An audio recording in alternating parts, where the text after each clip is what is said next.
Welcome back, WNST, Towson, Baltimore, and WNST.net. No rest for the Baltimore Ravens, actually less rest for the Baltimore Ravens after a late Monday night victory over the Houston Texans. It wasn't pretty. It wasn't a style points win. This guy knows a little bit about not pretty and not style points wins because he covers the Detroit Lions, and they've had a little extra rest. He was up working on Thanksgiving Day and put a little football with his turkey, as they always do out in Motown. He covers the Lions and the NFL draft for The Athletic. He's a longtime SIer and one of our defending champions, and you can follow him and his beautiful child's journey out on Twitter at Chris Burke NFL on Twitter. We welcome Chris Burke back on, who is coming to Baltimore this weekend from Detroit. High expectations or low expectations? I mean, Lions not good on the road. They don't run the ball well. But around here, we don't play good football teams, and we haven't seen a starting quarterback in a couple of weeks at this point. At least Matt Stafford offers like a legitimate quarterback coming in here.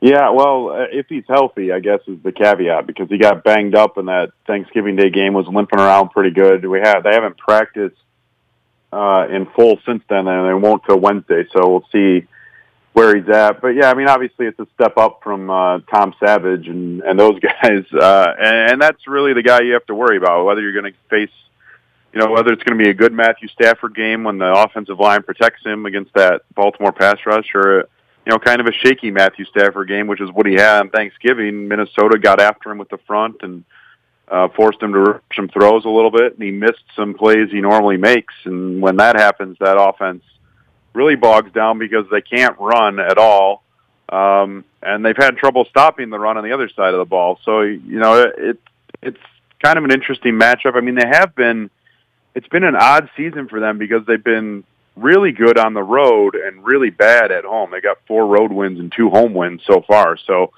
for whatever reason, I mean, I guess they haven't faced as good a teams on the road, maybe is part of it, but they're pretty desperate coming in. The AFC wildcard race looks a lot friendlier at the moment than the NFC wildcard race. Well, and certainly when you start dropping games, right? And this is one of those games that really feels must win for the Lions side. Maybe not so much for the Ravens. I mean, I sort of chalked this one and the Steelers up and saying, well, if they lose them, at the end of our season, we got Deshaun Kaiser, we've got Jacoby Brissett. We're going to have the Cincinnati Bengals come in here for a change to end the season. I would think those 3 wins would get the Ravens where they want to be. But if they beat the Lions this week, it really starts to seal the deal that they're the true front runner for being involved in this thing. And this always looked like a little bit of a difficult game because I thought the Lions would be a good football team this year. And some weeks they kind of are, right? But defensively, it's choppy. Yeah, and I mean, I think that it's kind of interesting in that way too, because I think this was looked at as kind of one of the tough games for Detroit. The thought around here was just weather the storm the first half of the season when they were playing, at Minnesota, at New Orleans, Atlanta, Carolina. They had a really tough first half, and the second half looked a lot friendlier. And this Baltimore game was kind of the one that you circled and said, all right, well, that's maybe tricky coming off the Thanksgiving Day, big one against Minnesota. They're in Tampa Bay next week. That maybe that's one that they could drop and still be okay. But now, they're 3 back of Minnesota in the North. They basically, they've got to go at minimum 4-1 to have a shot at the playoffs. And even that, I don't know, will be enough because they don't have tiebreakers head-to-head on. They'd lose the head-to-head tiebreaker to Carolina, Atlanta, and New Orleans. It's, 3 of the teams ahead of them for those 6 spots. So Detroit's got to go into this final 5 games thinking we've got to win out. Like you said, I think Baltimore's 9-7 maybe is okay for Baltimore. Detroit's got to be thinking 11-5, so they're coming in pretty desperate. What do you attribute the road success to? Obviously beating the Vikings at a different point in the season, back in early October. And it really does feel like for all these teams, whether you're talking about the Eagles or the Chiefs or the Cowboys, good, bad, ugly, or indifferent, whatever team you saw in September is a completely different team than we're going to see in December. I know that with my own eyes through the Ravens. They're a lot different than they were when they were getting their ass kicked by the Bears and the Jacksonville Jaguars. And I think the Lions are probably a lot different than when they began the season as a little bit of kind of world beaters the first month. They were a pretty good football team back in September, right? Yeah, I mean, they started off pretty well. They were 3-1, and then they kind of hit the skids there when the schedule got a little tougher. And that Minnesota win was an impressive one, but it also, Minnesota lost Dalvin Cook in the middle of that game, and he was having a good game. I think if he stays healthy, that outcome might be different. So, not to take anything away, it's still tough to go in there and win, and they only gave up 7 points, so a good win certainly, but. They got Minnesota when Dalvin Cook got hurt. They beat the Giants on the road. They beat the Packers with Brett Hundley on the road, and they beat the Bears. So they don't have really a marquee road win. I mean, the Vikings one, as I said, sort of counts because of where they're at now, where their record is, but the circumstances changed midway through that game. They really need another good road win. They've got 3 of their last 5 on the road, and again, I think they need to really almost to win out. So you're talking about finishing the season 7-1 on the road, which, that's tough for any team to do. That's almost unheard of in this league. And I don't know that you can really chalk it up to anything other than the opponents they play. They haven't been, markedly better in any specific aspect of the game on the road than they have been at home, just maybe finishing off a few more of those drives. I think the defense has held up a little better, forced a few more turnovers, but, I don't know that it's anything other than that they've played harder teams at home, honestly. Enjoying another chat with Chris Burke. He's at Chris Burke NFL out on Twitter. He covers the Detroit Lions as well as the NFL for The Athletic DET. You can also find them out on Twitter. And tell everybody what The Athletic's all about, Chris. I want to give you an opportunity to do that because a lot of people familiar with it from Ken Rosenthal from our area as well. Yeah, it's sort of a cool venture, I think. I mean, I hope I do too. I think it's cool. Given it a chance.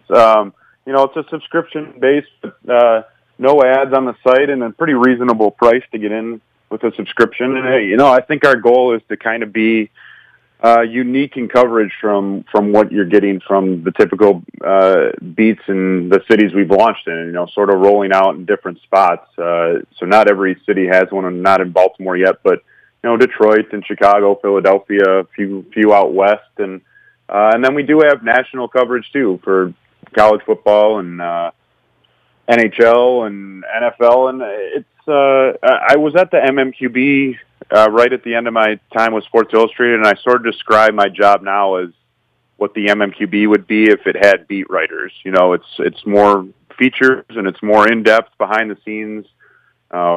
Stuff, whether it's roster building or just getting to know the players a little better. So try to be unique with what we're doing there and give you a little more in-depth look behind the curtain of all these teams that you follow.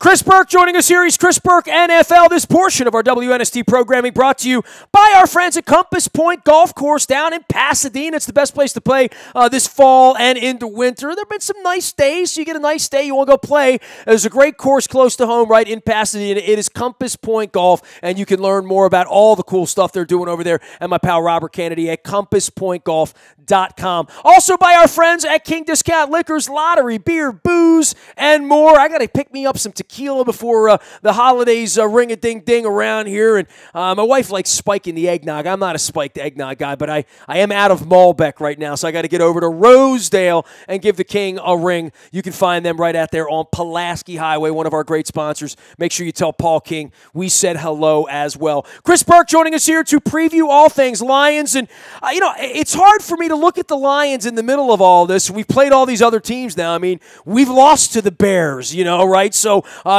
we've seen what's under the hood. We went out to Green Bay a week and a half ago to Lambeau Field and saw a backup quarterback. This was a real opportunity for the Lions this year, right? With Rodgers being hurt and the Vikings on their third quarterback, the Vikings are really, really impressive. And I guess going back to the last game, and I think we all sat around with some level of turkey or cranberry or pumpkin pie stuffed in our faces while we were watching that game. And I just stand very, very impressed by Zimmer, by that organization, by the way they've drafted and gotten players onto the field. The Vikings are an impressive team, and I would love to see them, and I know this doesn't sit well out in the Midwest and other rival cities. I'd love to see them be the team standing on the NFC side playing in their own building when I get out there 9 weeks from now.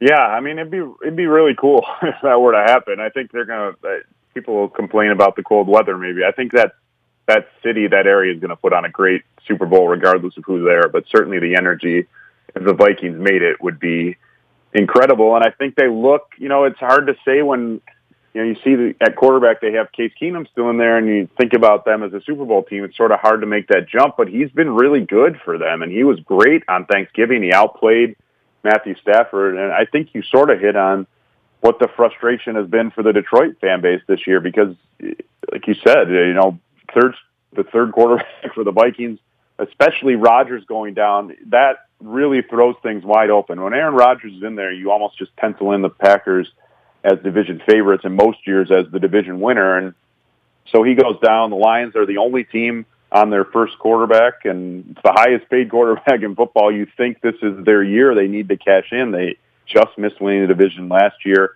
And now they're sitting 6-5 because they haven't been able to win.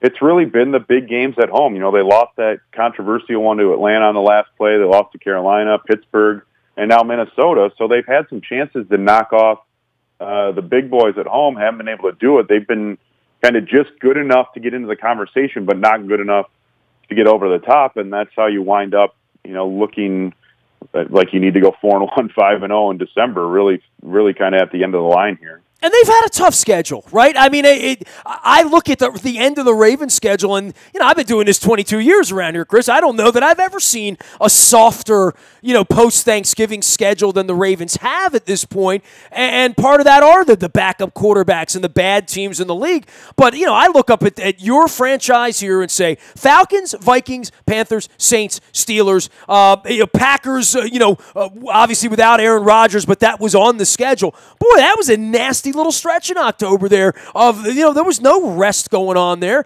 And the Lions lost a bunch of football games in that stretch. Yeah, I mean, I think they were hoping, kind of bare minimum be 4-4 coming out of the first half because of how hard the schedule was, and that's what they were. I mean, obviously they would have liked to be better than that, but again, they lost to the Falcons, Panthers, Steelers all at home. So, but still they were thinking 4-4. Schedule really eases up the back half. I mean, this Ravens game, they're going to be favored, I think, the last 4 weeks because they play Tampa Bay, Chicago, Cincinnati, Green Bay, maybe without Rodgers again.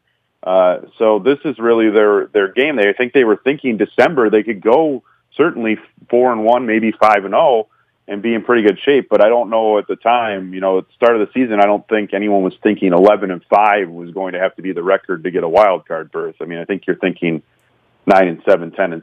So they're more up against it maybe than they were planning. But that opening stretch always looked really difficult because, like you said, it was just so many contenders stacked up back-to-back. And sort of the oddity of their schedule, too, is they don't play back-to-back home games at all this year. They haven't had more. Their longest home stretch is one game. It's been home road the whole year. They now have back-to-back road games and then finish home road again. So they haven't had a chance to really get any momentum going, be it at home or on the road either. And yeah, I mean, I don't know that you can only use the schedule as so much of an excuse because if you want to be a playoff team, you've got to beat the other teams that might be playoff teams, and they haven't really done that yet. Chris Burke covers all things Lions for The Athletic and The Athletic DET. You can follow him out on Twitter at Chris Burke NFL as well. Haloti Ngata was a part of the program there. There's a whole bunch of Jim Caldwell and a bunch of, sort of Raven blood running through that franchise at various points over the last couple of years. Rick Wagner, obviously, also over there as a big money signing. I'll say this for Stafford. All you hear about is his money and the highest paid and all, and he hasn't been the best quarterback in his own division at any point, up until now. But decent talent all throughout that roster. I guess that's why my expectations were high, and I think, quite frankly, looking at the schedule, still are. I kind of expect the Lions to get to 10 wins.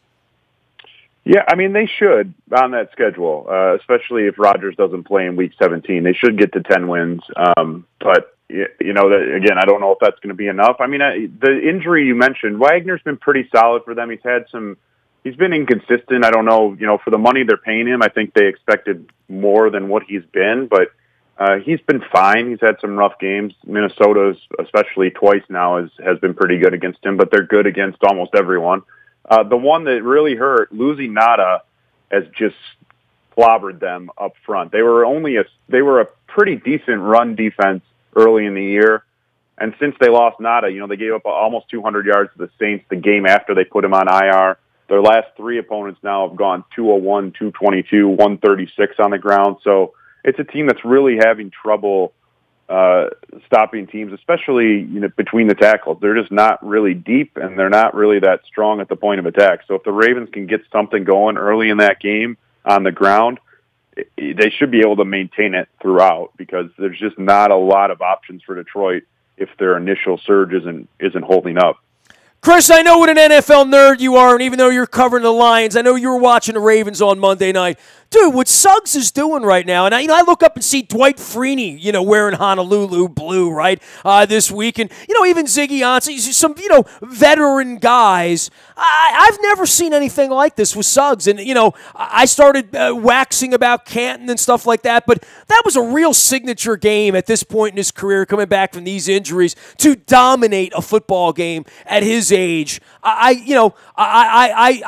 tip my cap, because I never thought I would put him in the same breath with Ray Lewis and Ed Reed and the other sort of legendary Ravens players around here. I thought that he would flame out at the end because of the size, because of his general demeanor about the game and how seriously he takes it. But I tell you what, man, he's really buckled down this second half of his career, and Monday night was a little bit of an exclamation mark for me.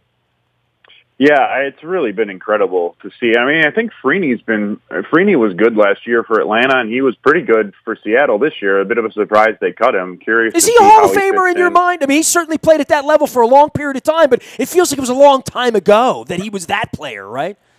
Yeah, I mean, for me, he is, but I don't know. I think he's probably one of those guys that you're going to see end up probably on second, third, fourth ballot. I don't know that he's going to be necessarily a first ballot guy, but I think he is a Hall of Famer certainly, and I think Suggs is going to be a Hall of Famer too, especially like you said, he's got, 9.5 sacks now at age 35. No, but it's fascinating you would just say that. Incredible. I mean, I have a lot of respect for the way you've covered the game and your background and doing all this, and sort of even the younger generation, people our age as opposed to people that are 70 years old. But for you to say, I think he is a Hall of Famer, I don't know that you would have said that 10 weeks ago, right? I mean, I don't know if I would have had you on the phone in April, you would have been making that case. You probably would have been saying, I need to see a little more. Well, Monday night was the more. I mean, same thing with Steve Smith here the last couple of years, right? I mean, coming back from the injury, I think if he just left Carolina and they said, Steve, you're done, go away,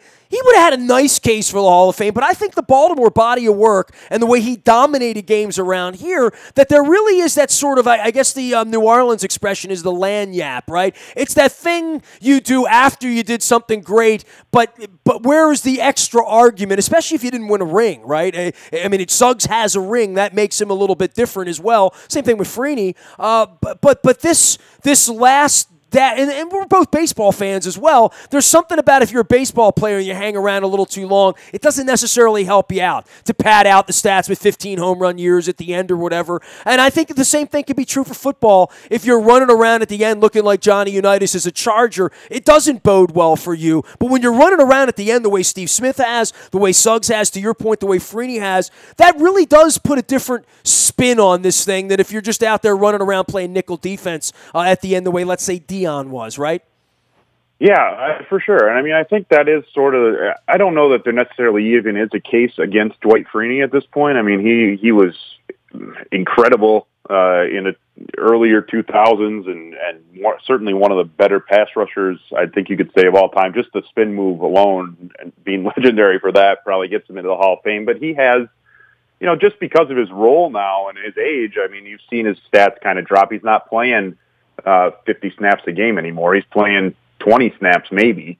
So it is a little different. You wonder if maybe that does hurt him. I don't think it will, but to your point, I think there was a faction of folks kind of waiting to see what would happen with Suggs after that injury in 2015. After he got hurt those couple times, could he finish off the career? Because there were a lot of really, really good years. You mentioned the ring, but also he had some years where the production wasn't quite as high. So I don't know necessarily that he needed an exclamation point on his career to be a Hall of Famer, but I think he certainly has put one on there at age 35 to be hitting double-digit sacks is incredible, and especially if he comes back another year and does it one more time, I don't know how you keep him out at this point.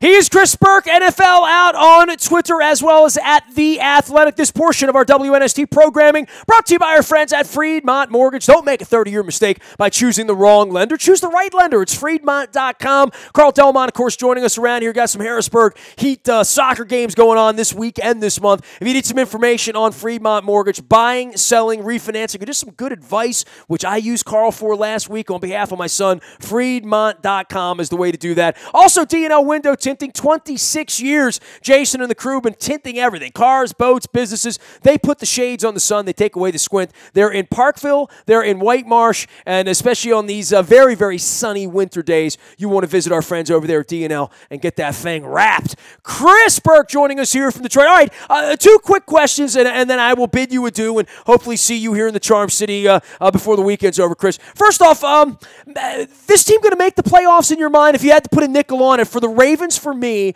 I've been all in the last 2 weeks because I thought they would win in Green Bay. I thought they would hold serve against backup quarterbacks. I'm not a big believer in the offense here, but I am a believer in the defense and the special teams. And Harbaugh and Flacco and just sort of the moxie of all of it. I think the Ravens will be in. I don't know if I have $1 right now if I put it on the Lions. You going to do that? No, I mean, I think I'm with you. I think the Ravens will get in at 9-7, maybe even 10-6, just because that defense is so good. And they're really, you look around that conference, there aren't a lot of teams that are separating themselves in that wild card chase. So I think they do get in.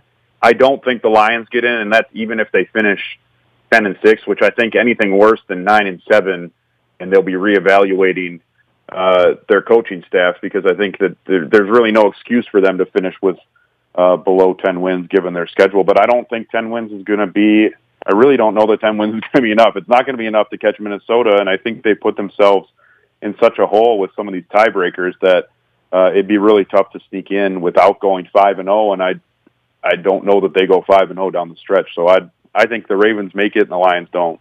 Is Matt Stafford their best player? Oh, man, that's a tough question. Who's their best player not named Matt Stafford, then? I think their best player not named Matt Stafford is either Glover Quinn or Darius Slay. I mean, they certainly have some talent at those spots in the secondary. I think Stafford is their most talented player. I think he's their best player at times. But, again, he has those games like Thanksgiving Day where it just doesn't click for whatever reason, and it kind of comes back to haunt him because the whole offense is based on him being great every week, and he isn't necessarily great every week. So I think he's their most talented player. I think he usually is their best player, but I wouldn't say he's their most consistent player. Last thing for you, are they ever going to win a Super Bowl there with Matt Stafford? And if you had to bet $1 on or against that over the next 5-6 years, because they're certainly paying him to do that, are they going to win? I mean, betting on the Lions to win a Super Bowl feels like a gamble. Feels like a pretty big risk. We're going back to Plimpton with that one, right? Yeah. I mean, just history alone, I would say no, but I will say this. I think that the next year or two, I think they have a chance to be a really, really legitimate contender in that conference because of what they've built on offense, what they've invested on the offensive line. If they have another good draft and do some nice work in free agency, add to where they're missing guys on defense, I don't think there's any reason that they can't compete to get to the Super Bowl in the next year or two. But you could have looked at the NFC this year and said that they were one of the better teams on paper, and here they are sitting right around 500. So who knows? I mean, like I said, I don't know. I don't know that you'd ever sucker me into betting on the Lions to win the Super Bowl. Well, I'll tell you this, they're going to have long rest on 10 days coming off Thanksgiving and the turkey. The Ravens on short rest on Sunday. Chris, we look forward to seeing you here in Baltimore this weekend, man. Enjoy the week and come rested and ready for some football at 1 o'clock on Sunday, all right? Yeah, I'm excited to get out there. It's been a while since I've been in that area, so it should be fun. You'll be amazed by all the empty seats, but that's another story altogether. So we'll talk about that next time. Great having you on, Chris. Be well. Yeah, thanks for having me. You got it. Chris Burke, NFL and The Athletic, out on Twitter. Finding him. He covers the Lions as well as the NFL draft, and longtime SIer and MMQ beer, and a real insight guy for the National Football League. One of the guys we love having on the program. You can find me out in the bay at Toyota.com audio vault 24 hours a day from anywhere in the world on your mobile device by downloading the TuneIn Radio app. We do come in crystal clear from wherever you happen to be. Our morning newspaper delivers to your email inbox free of charge each and every morning at 7 a.m. It's all brought to you by our friends at Planet Fitness and PlanetFitness.com. $10 a month, no commitment, very simple. Planet Fitness and PlanetOfTriumphs.com. Last but never least, any breaking news? The Orioles deal off Zach Britton to the Astros, as has been hinted around here. I'm just making that rumor up. But if anything happens, you get it first on the WNST text service. It's all brought to you by our friends at Coons Ford of Security Boulevard. Of course, Dennis Colazzos will be here on Thursday, driving you home from 3 until 5. The SSV on WNST, getting you ready for the Lions game this weekend. Every time I say Lions, I want to hear, just like they do out there at Ford Field. I am Nestor. I am a very available individual for complaints and criticism, but I love praise the most. Nasty at WNST.net finds me. Facebook, Twitter, LinkedIn, Snapchat, Instagram, streaming live on our Facebook as well as our YouTube WNSTV channel. I'm Nestor. We are WNST.net, AM 1570, and WNST Towson, Baltimore, and we never stop talking Baltimore sports.